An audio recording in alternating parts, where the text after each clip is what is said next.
اہل بیت کے نام پر من گھڑت کہانیاں بنا بنا کر قرآن حکیم کو تحریف زدہ کتاب ثابت کرنے کے در پہ ہیں، اور علی رضی اللہ عنہ کے لکھے ہوئے قرآن کو تسلیم نہیں کیا تھا، جسے بار بار لے کر گیا، اور جب وہ آئے گا تو ساتھ لے کر آئے گا۔ اسی لیے اہل ایمان ان کے کفر پر گواہی دیتے ہیں کہ جو قرآن کو تبدیل شدہ تحریف شدہ کتاب کہے وہ مسلمان نہیں ہو سکتا۔ یہ تمہارا مذہب ہے، تمہیں مبارک ہو۔ ہم صرف اہل سنت کی آنکھیں کھولنے کے لیے عرض کرتے ہیں کہ اپنے ایمان کی حفاظت کیجئے، اپنے عقیدے کی حفاظت کیجئے۔ ہر لمحہ قرآن اور سنت کا ترجمان، فضیلت الشیخ توصیف الرحمن۔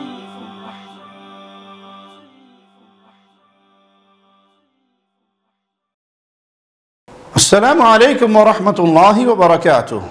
ان الحمد للہ نحمده ونصلی علی رسولہ الکریم، اما بعد۔ شہریار عابدی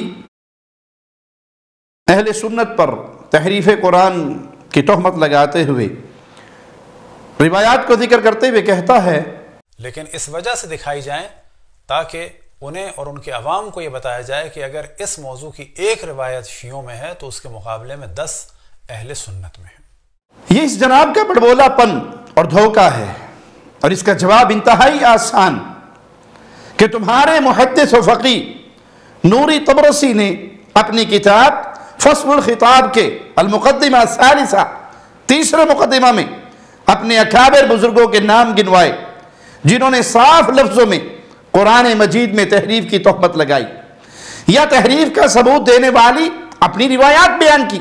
طبرسی کی زبانی نام سنیے القابات کے ساتھ، ہمارے سامنے جو نسخہ اس وقت موجود ہے اس کے صفحہ 69 سے 79 تک یہ نام موجود ہیں۔ الشیخ الجلیل علی بن ابراہیم القمی، جو کہ تفسیر میں شیخ الکلینی کے استاد، ثقۃ الاسلام الکلینی، المحقق السید محسن القاظمی، العلامہ المجلسی یعنی ملا باقر مجلسی، الثقۃ الجلیل محمد بن الحسن الصفار، الثقہ محمد بن ابراہیم النعمانی جو کلینی کا تلمیذ ہے، سعد بن عبداللہ القمی، السید علی بن احمد الکوفی، الشیخ الجلیل محمد بن مسعود العیاشی، الشیخ فرات بن احمد الکوفی، محمد بن عباس الماہیار، الشیخ الاعظم محمد بن نعمان المفید۔ یہ سارے نام پڑھتا جاؤں تو یہ 30 کے قریب نام ہیں۔ ملا نوری طبرسی کہتا ہے کہ ہمارے قدماء یعنی قدیم تر علماء میں سے جو اس تحریف کے قائل تھے ان کے نام بھی بیان کرتا ہے، ذرا وہ بھی سنیے۔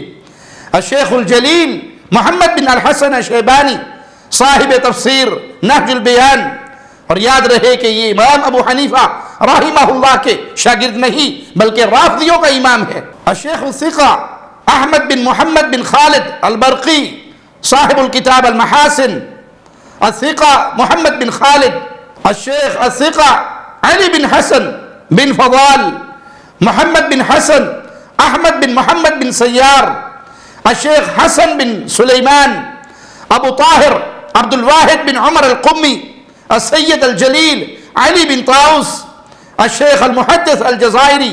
ہم کہتے ہیں شہریار عابدی، اگر تم اپنے دعوے میں سچے ہو کہ اگر ایک روایت شیعوں کے ہاں ہے تو 10 اہل سنت کے ہاں ہے، تو ہم نے تمہارے طبرسی کے حوالے سے یہ تقریباً 30 کے قریب نام جو اس نے بیان کیے ہیں، جس میں سے ہم نے کچھ بیان کیے، تو 30 کے مقابلے پہ 300 علماء اہل سنت کے ثابت کیجئے جو تحریف قرآن کے قائل ہو۔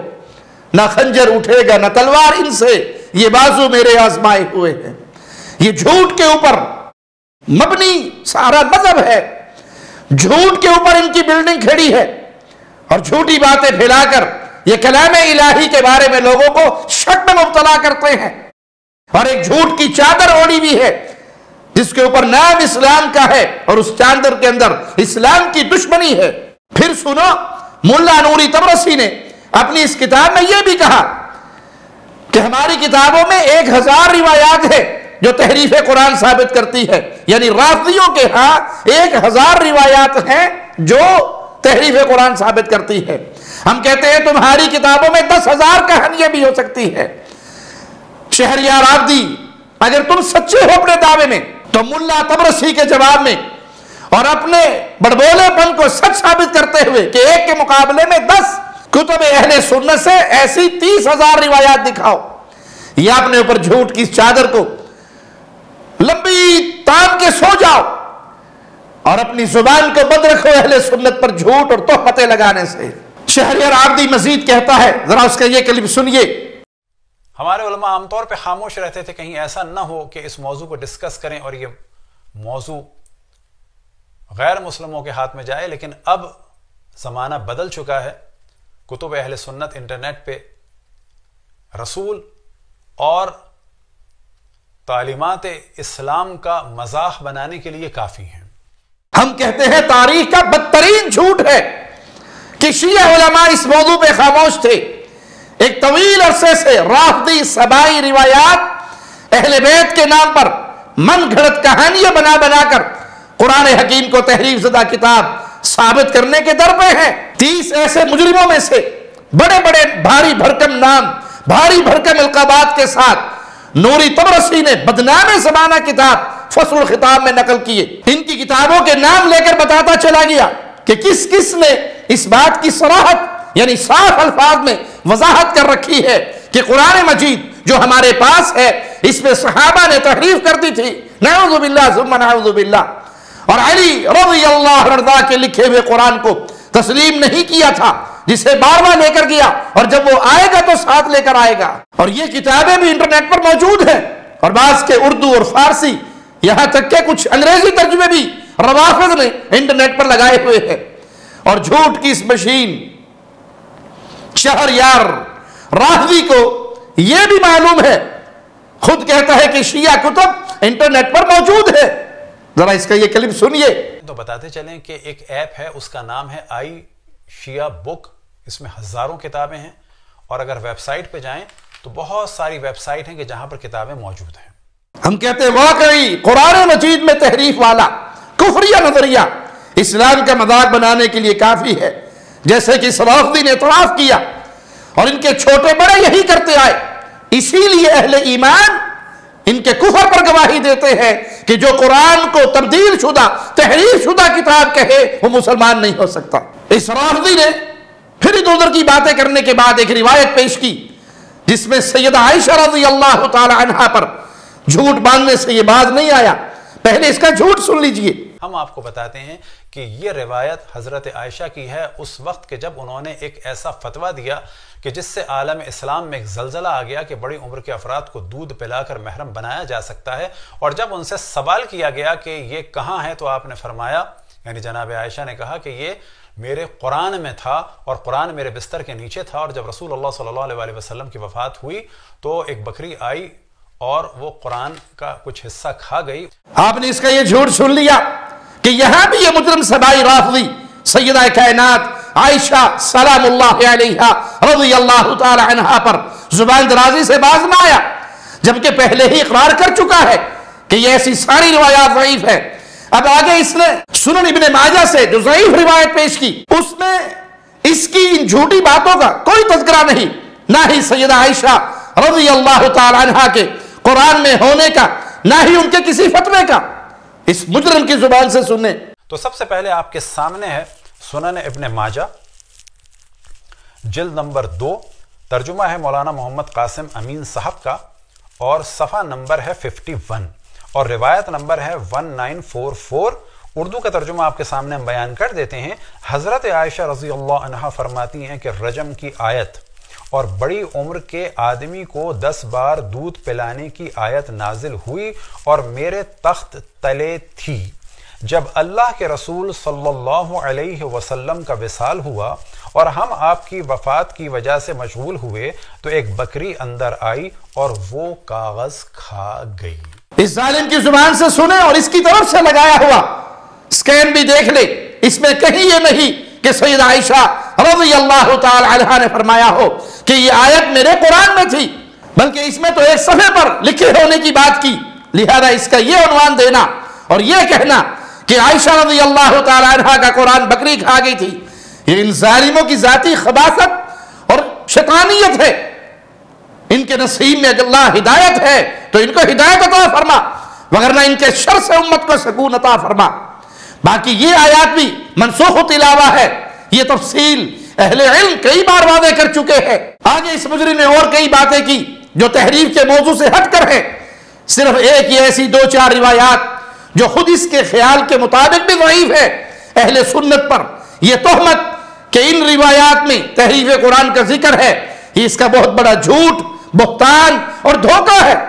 اہل السنہ اس کلام الہی کو اللہ کا کلام مانتے ہیں، جس میں کوئی شک نہیں، جس میں کوئی کمی اور بیشی نہیں ہو سکتی، جس میں کوئی اضافہ نہیں ہو سکتا۔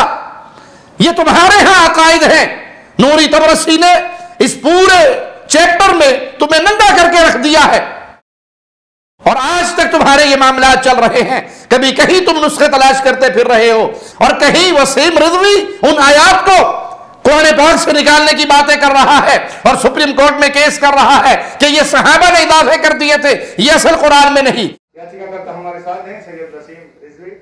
وسیم صاحب، یہ کون سی 26 آیتیں ہیں جس کو آپ نے ریموو کرنے کی عرضی لگائی ہے سپریم کورٹ میں؟ دیکھیے، پروفٹ محمد کے بعد پہلے خلیفہ ابو بکر، دوسرے خلیفہ عمر اور تیسرے خلیفہ عثمان دوارا قرآن کو کلیکٹ کر کے اور اس کو جاری کیا گیا ایک کتابی شکل میں۔ قرآن کے اندر کچھ آیتیں ایسی ہیں جو آتنک کو بڑھاوا دیتی ہیں، وائلنس ٹیچنگ ہم کہیں اس کو ایک طرح سے، وہ قرآن کے اندر اس طرح کی باتیں ہیں، اور بہت اچھی باتیں بھی ہیں جو انسانیت کے لیے ہیں۔ تو اللہ کے میسج دو طرح کے نہیں ہو سکتے۔ تو یہ تین جو خلیفہ تھے، انہوں نے طاقت کا استعمال کرتے ہوئے قرآن کے اندر امینڈمنٹ کر کے اس طرح کی آیتوں کو ڈال کر قرآن شریف کو دنیا کے لیے جاری کیا، اور اسی کا سہارا لے کر پوری دنیا میں آگے بڑھے ہیں طاقت کے دم پر اسلام کو پھیلانے کے لیے۔ یہ تمہارا مذہب ہے، تمہیں مبارک ہو۔ ہم صرف اہل سنت کی آنکھیں کھولنے کے لیے عرض کرتے ہیں کہ اپنے ایمان کی حفاظت کیجئے، اپنے عقیدے کی حفاظت کیجئے، اور کفر اور شرک کو پہچان کر پھر آگے قدم اٹھائیے۔ محبت کیجئے ایمان کی بنیاد پر، محبت کیجئے توحید کی بنیاد پر، محبت کیجئے عقیدے کی بنیاد پر، محبت کیجئے مصطفیٰ کی محبت کے نام پر، محبت کیجئے پیارے نبی کے اہل بیت اور صحابہ کے نام پر، جو قرآن پر آپ سے متفق ہو، جو توحید پر آپ سے متفق ہو، جو رسالت پر آپ سے متفق ہو، جو اہل بیت اور صحابہ کی عظمت پر آپ سے متفق ہو، وہ آپ کا بھائی ہے۔ اور اگر کوئی اس میں کسی ایک بات سے بھی اختلاف کرتا ہے، اس کے ساتھ آپ کا دین کا رشتہ باقی نہیں رہتا۔ اللہ ہمیں ایمان پہ باقی رکھے اور ایمان کی بہترین حالت میں موت دے، اس حال میں موت دے اللہ ہم سے راضی ہو، ہم اپنے اللہ سے راضی ہو۔ اقول قولی ھذا واستغفر اللہ لی ولکم ولسائر المسلمین۔ ہر لمحہ قرآن اور سنت کا ترجمان، فضیلت الشیخ توصیف الرحمان۔